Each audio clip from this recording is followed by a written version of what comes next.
আসসালামু আলাইকুম। পশ্চিমবঙ্গের মানুষের জন্য একটি সতর্কবাণী। এসআইআর ফর্ম যারা ফিল আপ করেছেন, নিশ্চয়ই সেই ফর্মে নিজেদের ফোন নাম্বার দেওয়া আছে। সরকারি আধিকারিক কিংবা বিএলওদের মধ্যেও হয়তো কিছু মানুষ খারাপ থাকতে পারে, কিছু কুচক্রী থাকতে পারে, যারা আপনার ফোন নাম্বারটাকে কোনো এক কাজে লাগাতে পারে।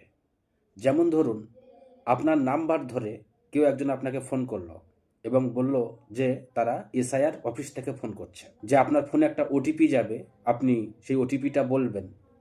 এই রকম কেউ যদি আপনাকে ফোন করে বলে, ভুলেও সেই ওটিপি সেই ফোন করা ব্যক্তিকে বলতে যাবেন না। এতে আপনার ব্যাংক ব্যালেন্সে ক্ষতি হতে পারে। যদি কেউ ফোন করে এসআইআর সংক্রান্ত আপনার সঙ্গে কোনো কথা বলতে চায়, আপনি ফোনে না কথা বলে ডাইরেক্ট আপনার বিডিওতে যোগাযোগ করবেন, কিন্তু ফোনের মাধ্যমে কোনো ওটিপি বা কোনো নাম্বার কোনো কিছুই কাউকে শেয়ার করবেন না।